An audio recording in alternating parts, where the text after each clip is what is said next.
Today we are driving the Zeekr 7X, one of the most promising new EV SUVs. And the question is, can it crush the traditional car manufacturers? For example, with a charging 10 to 80% in 10 minutes. More interesting facts to come with this vehicle here. What batteries do they offer and so on. And how good is the driving actually? Is it more about the facts and numbers? Or can they really deliver also in the hard facts on the road? We'll find out. Here is Thomas Nautical Fuel in 4K, full screen, full length. Let's go with the Zeekr 7X with a very clean, closed look here in the front. The light strip goes all the way through from this daytime running light. So yeah, this is a, let's say in a way typical EV design, but I think the design works very well. And then the headlamp unit underneath, but I think it's way integrated in that one. This here, the so-called privilege trim, is the high trim level. These are also the biggest 21-inch wheels here with contrasting brake calipers, only available in the privilege trim. You also get 19 or 20-inch wheels in the other trim levels. The length here is 4.79 meters or 189 inches. So it's in this typical EV SUV segment where most cars are being sold. For example, also the Tesla Model Y. You can get a contrasting roof here in black, for example, here today in our silver color. And you have either a rear-wheel drive model as an entry or an all-wheel drive model. We have the all-wheel drive model here for you today. And then the acceleration figure is at 3.8 seconds. So really quick indeed. And battery sizes, you start with a smaller LFP battery. They call it golden battery because it's their internal battery. That is also the one that can charge so quickly. 10 minutes is possible. At a charger that cannot cope at 13 minutes. And this battery there is 75 kilowatt hours gross, so about 72 kilowatt hours net.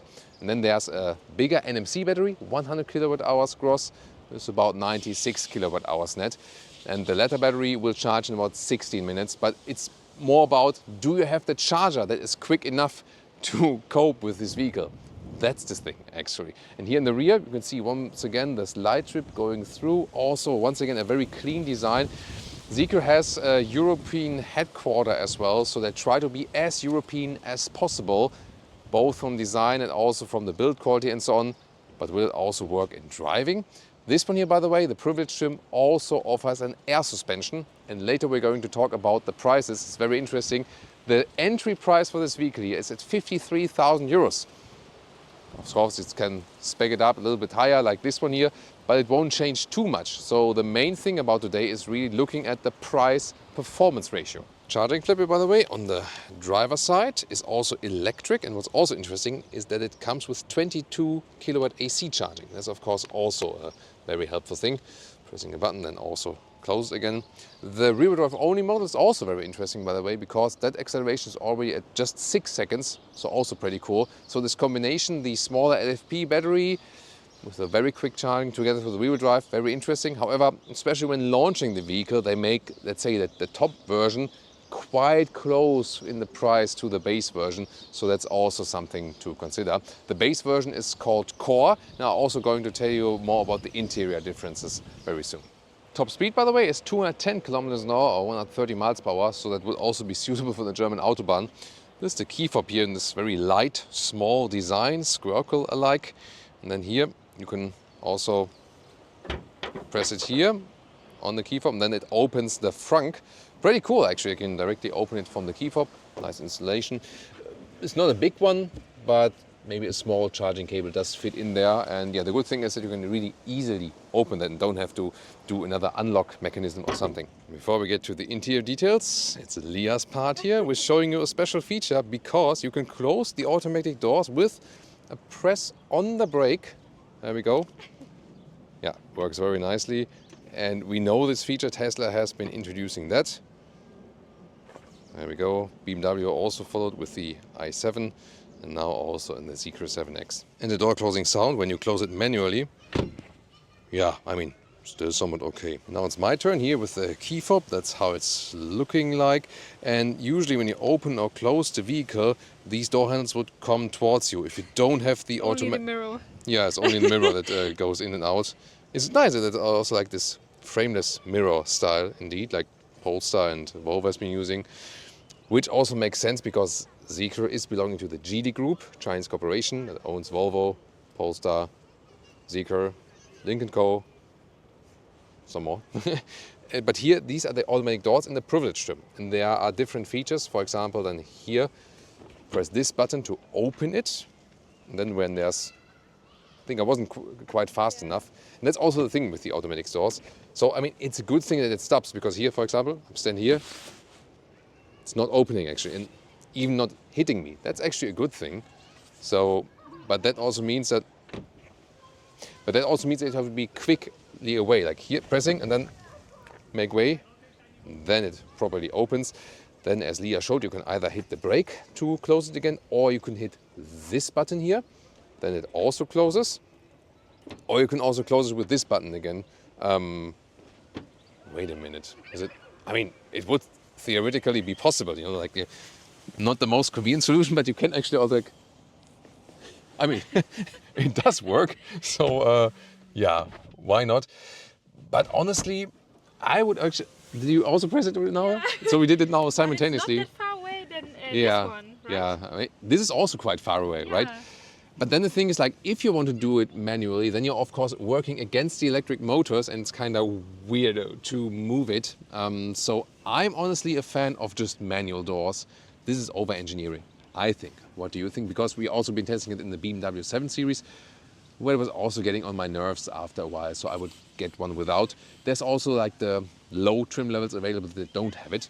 Here, by the way, interesting, inside of the doors you have this small cubby hole, where we also already had interesting ideas what to put there. Some said tissues, or like using it as a small waste bag or something like that. But yeah, you shouldn't put it, maybe like for waste paper or whatever, but nothing for sunglasses. Or sunglasses. Yeah, maybe like that. There we go. The lower door sill is not covered here from the inside though, but a rubber pad on the lower floor, at least here inside. And then also some nice stitching on the lower part. So this is cool. And also here, really high-class window levers with clicking sounds and so on. And the seating position here. Entry badge? Yeah, entry sill badge here. So also looks quite cool. And yeah, it makes a good quality impression from the first side already. Here with 189, 6'2". Still some headroom left. This is here a fixed panoramic roof. We can apply a manual shade electrically. I can soon show it to you. A lot of seat controls, and look at that, like a Bentley style knurling here. The steering wheel, you can see you still have manual controls. For example, here for the volume, and this is also how you control the steering wheel movement if you are in that steering wheel setting mode that is then saved with your user account. Also quite cool turning indicator here. Like there's like a small structure on it, so really attention to detail. And also found something pretty cool. When you click through here, the instrument menu, you also get to a climate unit, and then you can actually use the scroll wheel at the steering wheel to change the temperature. So that's a cool integration. If you just heard some background noise, by the way, these were playing kids in the background, just that you know. So here now in the cockpit overview, it's actually really clean, 16-inch touchscreen, soon more deals to that. Then here also covered on the top dash, and here as well, that's nice. To fold down the glove box is here, smoothly dampened, and you have the separate button for that here, so you don't have to do it in the screen actually. 2 inductive charging pads, they are also ventilated, that's cool. Middle console here, nice quality, slide this one open, a smooth process. Cup holders can be stored or brought out again. That's actually cool. And the structure inside, this is a split armrest, either like this or like this, so you can open it to both sides. This is actually where you can exactly put the key fob if you like. So that would work as well. And a lot of space here. It's nice for underneath. your OCD. Yeah, OCD compliant.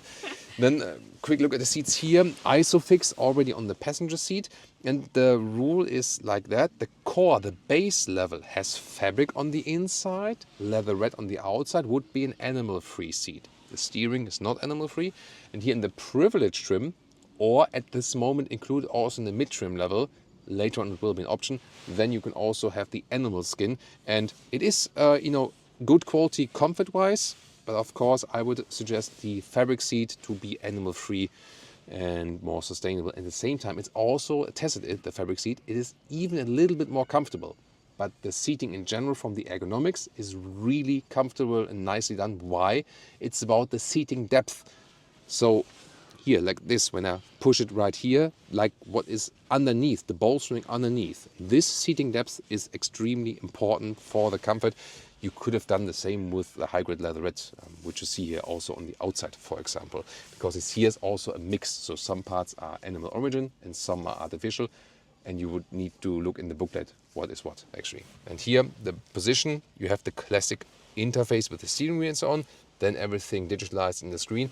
Also the climate unit. I do prefer manual switches for that definitely, but at least everything is fast. Gotta say that this is one of the fastest screens. Look at that. I mean, also here this visualization of the car, where you can also activate some features like the front, also the top cover, windows, trunk and so on. It's extremely quick, also quicker than in the Zeekr 001, which we recently also tested again. Android Auto, Apple CarPlay integration is also there. So they are ticking all the boxes, except maybe like a manual climate unit. That would be cool here in the lower part. But there are some, like here, for example, to open the trunk is here. Then here, a manual volume job that can also be done from the passenger side. And this is like a, oh, what is this? Why does it, oh, is it like a favorite? I'm so sorry. Actually, can we check it again? Maybe we step back a little bit. Obviously, oh. So this button at this moment closes the passenger door. Didn't know about that. Does it open it again? No, open it does not, but it just closes it. So I almost squished Leah with that. You damn button. Here, when you press and hold the favorite button, then a menu pops up and then you can switch between different functions of this button. The driver POV here on the left side, this by the way for the cruise control. Then the digital instruments look like this. Speed is right there. And then you also get a head-up display, at least here in the highest trim level. And the main infotainment unit, already took a glimpse of that here, how quick, how fast it is.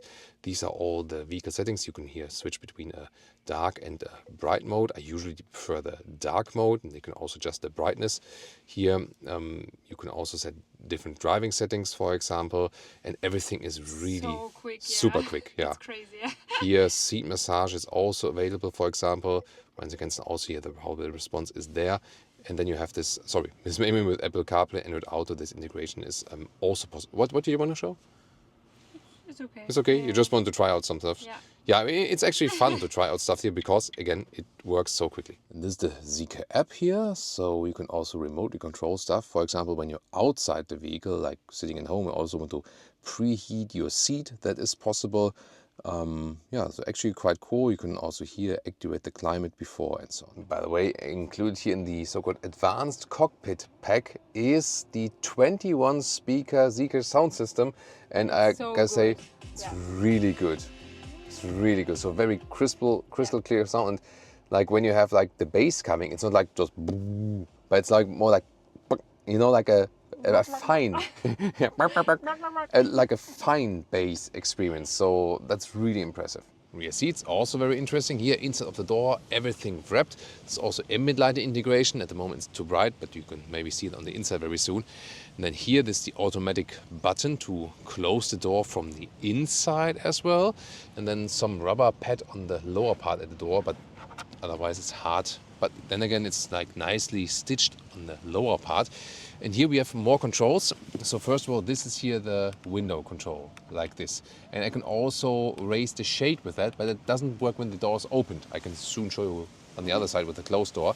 And then here, these two, they do work already. This is here to put this seat here, the passenger seat, to the front. So if I'm going to enjoy like a taxi ride or something and I want to push this one here as much forward as possible for this luxurious seating position.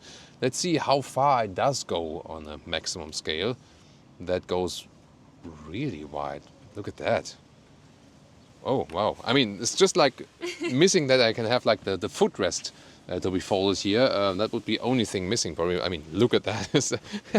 That is something, right? The door opens very wide. And the door opens very wide. Yeah, it's also, yeah, almost 90 degrees. It's good actually for the child seats. It's ISOFIX here also on the outside of the rear seat. And then we have these lower controls like here, because we can change the angle of the seat electrically. So this is like another luxury feature, and also connected to this one here, because when it's upright, then it's also upright here. So here's some space underneath, USB-C charging, USB-A charging, somewhat adaptive cup holders here, and now it's upright. But the thing is, when you have it in a relaxed position, then also this one leans a little bit backward. Gotta take care of your beverages then, for sure. And then here on my side, I can show you when I'm driving, I'm still having lot of legroom. So the usage of space here is really enormous, really good. And once again here also that you can see the difference when the seat is more upright or when it's more in the relaxed position. But even here in the upright position, yeah, still fits with the headroom 189, 602. At the moment here the panoramic roof has the open shade. You can close the shade there as well. Here now you can see a little bit more how the ambient lighting looks definitely. Very comfortable here in the rear end. When I now also pull this lever here, I can put up the manual shade. Pretty cool. Yeah, and covers, yeah, here's like some gaps here, left and right. Jacket hanger here as well. And again, I can also fold it back again. No. I don't know, maybe it's like, there we go. So maybe the car didn't want that at first. Yeah, but it's a very cool and clean solution. And as I said, it's very comfortable here in the rear. So something to relax with a lot of space indeed. And then here in the lower part, you have this is nice. The like, Zeekr logo. oh, here. the Zeekr logo, like also like detail work here. And here also nice clicking sounds for this small storage unit. This looks like a, I don't know, what would I put there actually? Tissues. Tissues maybe, I don't know. You suggest something about that. Yeah, but I think the most impressive thing is like this taxi driver position, although the driver itself can only hardly look to the side mirror then, but really rarely do we see in a car at that size so much space here in the rear. And due to, look at that, I mean the panoramic roof really goes till the end of the vehicle, so to speak. From there I can also show you how does it look like when I close the shade. I was thinking, can I hold it? No, there we go. So there we go, and then you can see like how much it is and how much is closed. Now it's getting dark. There we go. Oh, look at that, it's like so long it needs like this two splits. Interesting, yeah, because I mean it has to stay somewhere. Interesting, you know, I'm usually it's rolled. Not sure how that is working in the back there, but yeah, definitely a very impressive rear experience. And Leah has discovered another feature for you, and that is underneath the rear seat. Look at that. There are some more storage possibilities. You can pull these here It's out. really cool, I think. That's actually a nice idea, And definitely. here with the Zeekr logo. It's also an imprinted logo, yeah. So what would you guys put there actually underneath the seat? Maybe like the emergency vests or something? doggo Or leash. the dog leash, yeah, why not? The Zeekr lettering is here, by the way, integrated behind the windscreen in the rear. It's very interesting. And the knob for the trunk or the boot is just right here underneath the rear view camera, like there. And we have 540 liters. But what does that actually mean? First of all, here you have these two dots here each. Like from this end, it looks like it would be just like wet or something, but I don't know. It's like it's attachment for this one here underneath. Yeah, maybe for some additional stability. Then you can slide away this here. You see the trolley fits also vertically underneath. Then in the width we have here about 1 meter or 40 inches, a little bit wider than in the very front. Here underneath there is some space. You can also pull it up like this. That's a good solution here for the charging cable, for example. And then you can also like fold this one here a little bit like this. That works. And I see now. These are actually magnets. See, like here. Then it's holding like this. Oh, interesting solution. Nice, Definitely. That's interesting. To fold the seats, however, there is no remote unlock here. Quickly just here that showing that you can also lift up this one here, the second part. You can also take it out completely. That would be possible.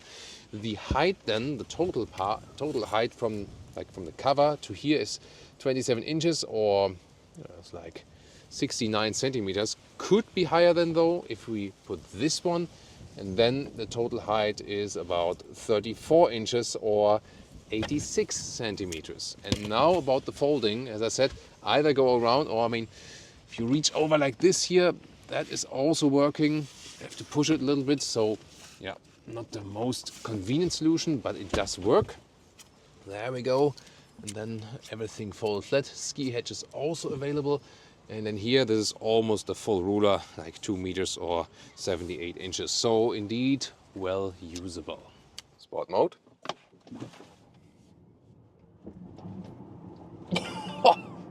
Woo!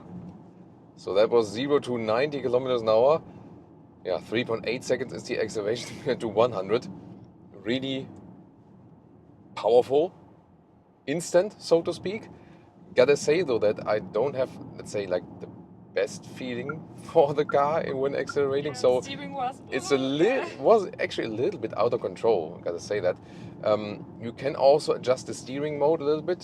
Here, setting out also to sport to get a little bit more feedback, but it's a little bit steering through thin air, so you don't have the best feeling for it. And just yesterday I drove the 001, their estate, and there it was way better actually, the steering feel. But here a little bit you feel that it's set, let's say, on the looser note, so to speak. So here just distance to the bicyclist, so there we go. Yeah, so I think that needs more tuning, more resistance and so on. I mean, power-wise, there's still so much going on, definitely, no doubt about that. Definitely, rear-wheel drive version will also be enough for you. I've also set the dampening mode of the adaptive air suspension we have here to sport at this moment to get a little bit more feedback. We also have less rolling and so on. And I think, oh, that's like the brake warning here, once again, for the cyclists. But I think from the suspension, so far it's doing quite well. We do have the effect though, and also when I look over to Leah and see her face getting more and more white color, I mean, it's a general effect of these really heavy EVs that you move so much weight and that it does do just some stress on your body. But here I felt it's like especially the thing that, especially for the co-drivers, for the passengers, it's not so good when you have this agile driving, you know. I mean, the car doesn't lean too much, gotta say that, but still you feel, yeah, it's moving in an unpleasant way that you tend to get a little bit sick when doing the agile driving. Besides that, the acceleration is always there, like just a little bit on the throttle, and it's going like crazy indeed. Yeah, almost more than you might think is really necessary. Yeah, but as I said, I would like to have more control with the steering. At this moment, I have set the regenerative braking to standard. You can also set it to strong. If I then lift my foot off the throttle, then I have even stronger braking, and I can also set a one pedal driving that really comes to a stop. So this is both possible, actually. But here at this moment, I've rather set it to a softer note that it doesn't create too much stress on Leah, actually. Yeah, so also if we compare the 001, for example, I feel that when you're driving that one, it's better in the driving. It once again confirms this difference estate versus SUV, that when you drive the SUVs, they're always, you know, higher building. They cannot be that good in the driving performance. We did have some rare SUVs which were even suitable for driving on the racetrack, although they were heavy, like an Audi RS Q8 or Porsche Cayenne Turbo GT. The best examples for that, I've been driving that one on the racetrack and even had a lot of fun driving these ones on the racetrack. That's not the case here. So, I mean, it's also not the focus of this vehicle. I want to start with the agile driving to see how it's capable, how it's possible. And that's also the thing, if you compare then the German premium manufacturers, you can put a lot of hate on them, yes, and it's also being done. And in some cases, maybe also righteous, but in other cases not. And they here with Zeekr, they set a tone on so many different tech facts, especially like when you think about charging and price performance.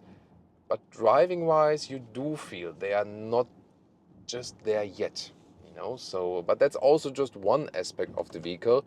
Of course, we're going to test more aspects here throughout this driving review for you. Yeah, now some more narrow corners here, and we can also put the dampening mode from sport to comfort. It's also possible. Of course, we have more comfort than clearly feel that directly. I mean, for the passenger, it's actually better when you have it in sport mode, that the car doesn't shake up too much. But even in the comfort mode, I feel that the air suspension is not set on the softest note, honestly. So, yeah, it's always a matter of preference, definitely. But the thing remains that it's not the most pleasant car to drive for the agile surrounding. But when you leave it a little bit calmer, drive a little bit slower, then everything comes together. So at lower speeds, the noise insulation is really good. Looking forward how it behaves soon on the motorway and so on. you know, also like the seating depth of the seats, very good, very nice. As I said, the fabric seats are even a little bit more comfortable, but the ergonomics is also good. And then the air suspension, and you just relax then in a way, you know. And then you can also look over to your passenger and say like, yeah, everything is fine again if you put everything in a more relaxed manner. And once again, you have to think about at the price where they are offering this vehicle with all the features we get. I mean, even the base spec is practically fully spec'd and even has some advantages. As I said, like no automatic doors, you have a manual control of the steering wheel column, for example, in the base setting. By the way, we are also driving something, you know, with the internal GPS, and I feel it's also actually quite responsive. So rarely do we see that the internal GPS are really usable, but so far I think it does a good job. And they also have included here the calculation for a charging stop when you are having like a very long route and so on, that it tells you like when and where to charge and so on. So that's also included here in this car internal GPS. And now we go to the off-road mode for some soft off-roading. And I see the comments incoming, my 2003 Ford Fiesta can do that. That's always the, I mean, no matter what you do off-road, even if you do the hard... Oh, it feels good. Yeah? Yeah. Oh, Liak likes it. So off-road mode actually pumps up the car for better ground clearance. That means it will get less comfortable because you have like reduced dampening in one direction, you know. Oh, nice cactus. I love cactus. Looks awesome. I have one next to my computer at home. One of those. So, and here the good thing is, of course, if you have air suspension when off-roading, it makes it still softer, although there are some bumps and potholes and everything. But at the same time, I increased the ground clearance to just to be a little bit safer than as for that. Yeah, I mean, as long as we don't have like really high obstacles, you can also deactivate the off-road mode and go in like normal driving and so on. That's fine. Here's some water as well. And then you feel it is actually a little bit more comfortable when it's in the normal height setting. But I mean, they also ask us to activate the off-road mode just to prevent any damages from the vehicles. Here now we have some ruts already forming. I like to, you know, like drive sand and stuff. That's what I love in off-roading, because it's really smooth. But here so far, car's giving us a nice feeling for that.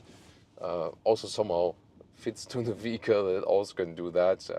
Yeah, especially with the air suspension, you're a little bit more flexible.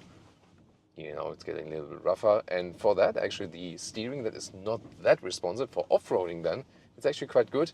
Also always important then in off-roading to keep your thumbs not in the steering wheel, so, but rather on the steering wheel, if there's any feedback from the road to the steering. But I mean, shouldn't be the case that much here, right? Because there's, you know, everything is done electronically here. Yeah. Anyways. That's cool. Yeah, it's fun. Fun, yeah. Yeah, that's fun. So yeah, when better than the corners. So Leah is more a fan of off-roading, most obviously, and yeah, I mean it is quite rough terrain here. At least it has rained in the past days, so that's making it a little bit softer, also just from the surface. But cool thing always with the electric vehicles, the all-wheel drive is working really flawlessly. You know, you can finely dose your throttle. There's no slip on the wheels and so on. And these electric all-wheel drives are really so capable. So actually, when you have an electric vehicle, it is an advantage off-road driving. And here, once again, of course, the off-road model is also doing a good job driving some up the hill here. And now motorway acceleration, 50 to 100. That's it. Wow. Oy. That's some stuff. Yeah, I really like a rocket for sure. And I mean, the motorway part will be, I feel, even more interesting to really find out. Yeah, but like this home button is like for me hidden behind the steering wheel.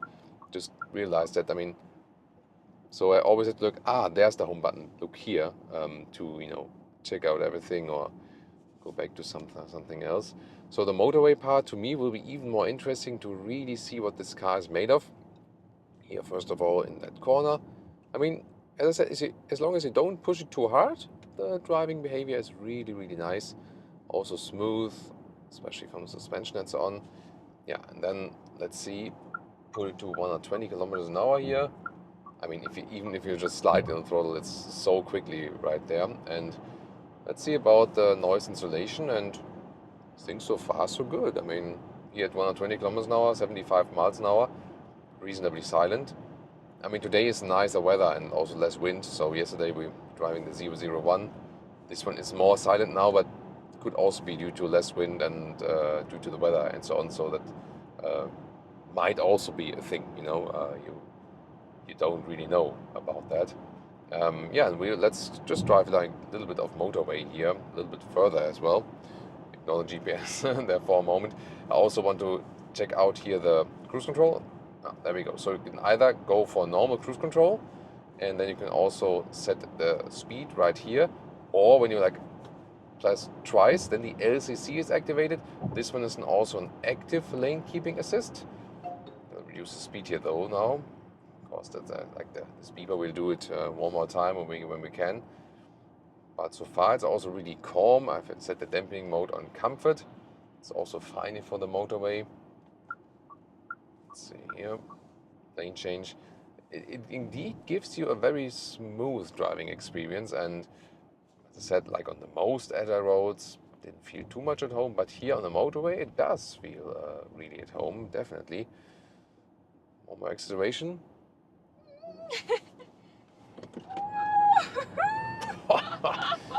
I mean, it's really lift off there in the front. Yeah, behaving like a boat and with that air suspension, and at least when accelerating. But it really feels very nice on the motorway, definitely. Also from suspension here now, I'm happy to leave it in the comfort mode. Lane change at 120 kilometers an hour, nicely done, not shaking up too much. So it's actually pretty cool. And here, once again, let's test the lane keeping. So I think twice, then LCC is activated, and let's see how is the car being kept in the lane actively. Is it hectic or is it smooth from the steering movement? Here, so far so good. See here, the motorway is bending a little bit. Also a smooth process indeed, that's cool. Let's see the automatic lane change. Lane change in progress. There we go. Yeah, nicely done. So that's actually pretty cool. Not to hear any annoying sounds, you have to go through some maneuvers while driving. I mean, that's the one thing here with the overspeed alert, that's the easiest to deactivate.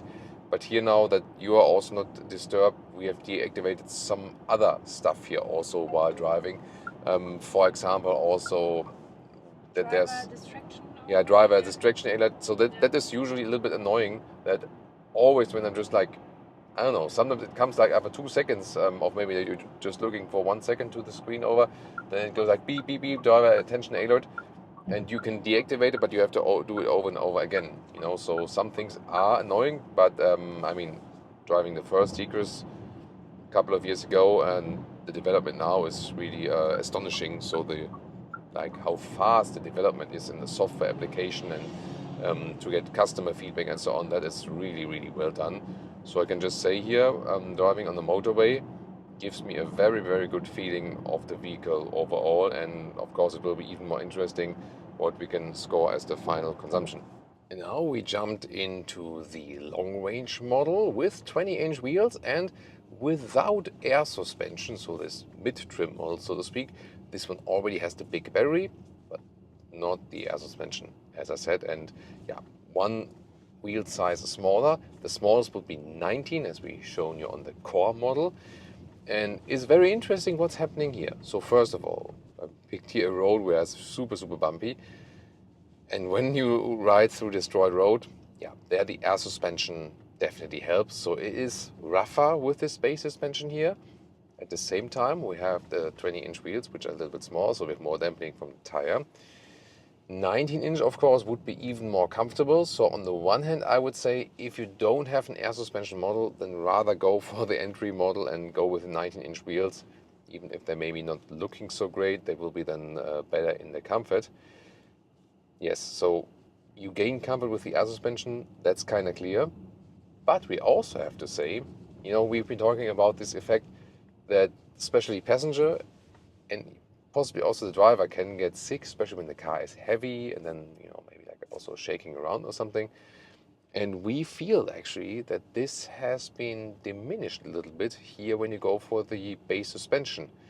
So yes, it's stiffer and less comfortable in a way, but that makes it also, let's say, a little bit more controllable. So also when I'm going like some left and right and so on, it doesn't seem to, act in a different way like with the air suspension. And even more astonishing, even if I just let the steering mode here on the standard, it's really astonishing that it feels different to steer this vehicle in and out of the corners. And I would have not expected that actually. So curious find here. This car is better to steer, better to control than with the air suspension. And yeah, that's wobbly. Yeah, not that wobbly, It's says straight Leah. and, So upright. yeah, I mean, when you always have destroyed roads, then the air suspension might be a good idea. But then again, Or for off-road.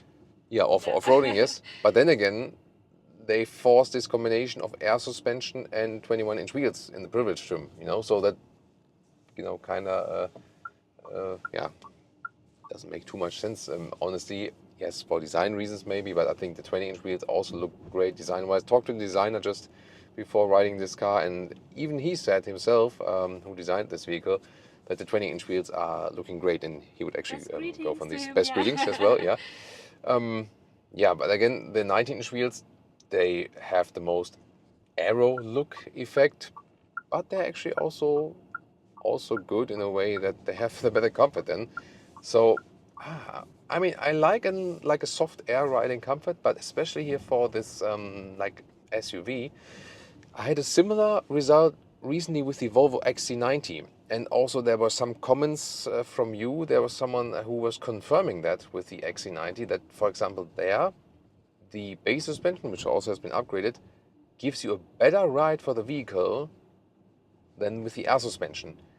And although we do lose some soft comfort here, I feel that the overall driving experience, how the car is feeling, how driver, car and road are basically one, is actually somewhat better with the base suspension. So not kidding at all, I would really go for like a couple of reasons I found out with the review, go for the low or the mid-trim model. So curious finding, wouldn't have expected that one.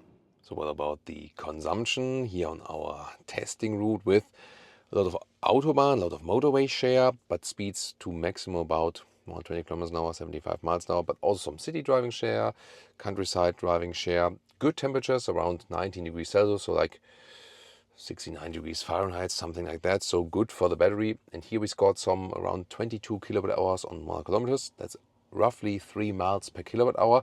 What you did realize is that on the motorway, as soon as you go like 120 kilometers an hour, 75 miles an hour, or a little bit above that, then it goes really up more towards 23, towards 24 kilowatt hours in 1 kilometers.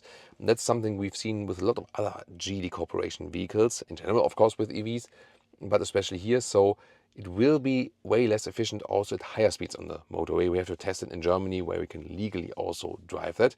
But here, let's say in most countries and in good climate conditions, then the real world range would be around then with this consumption here for this big battery at about 440 kilometers or some 265 miles, and then a little bit less accordingly, of course, for the smaller battery. As for pricing, that's also the real problem for the traditional manufacturers. As said, it starts 53,000 euros. And when you go full spec, all-wheel drive, bigger battery, privilege trim, they offer it at the moment for 63,000 euros, for example, the Dutch pricing, so in the Netherlands. And that's of course a problem, because a comparable vehicle from the Germans, for example, would be probably double the price, with all the spec and so on. There are still some differences, and the German cars are still doing stuff very, very well, and they still have their fans, and they're still very good cars, But the problem is that here from the Chinese manufacturer, they can produce in a way cheaper way, actually. And Geely, the mother corporation where also Volvo belongs to, Zeekr is one of their other brands, Lynk & Co is another brand. And they also use economies of scale like the other traditional groups and so on. Yeah, so gotta say that especially like this price-performance ratio is really astonishing with this vehicle here. Although there are still some things maybe where they're not top of the game. But let's say, in German we said, die Luft wird dünn. well, the air is getting thin for the traditional manufacturers if they here can offer such a vehicle with this build quality at that pricing. I would wish for animal-free seats also in the higher trim. It's only possible with the core trim, but these fabric seats are also really good, so definitely also something to consider. And in Europe, they start with some markets first, like Netherlands, Sweden, Norway, where they are really, keen on electric vehicles, and they have like a very high share, and the tax models are oriented on that. And then they're thinking about expanding to other markets. But since the European Union has also put tariffs on Chinese imported vehicles, it's also been a little bit trickier, so their rollout to other markets is definitely harder than initially thought. What do you think about here, the Zeekr 7X? Tell me in the comments, and also check out the competition.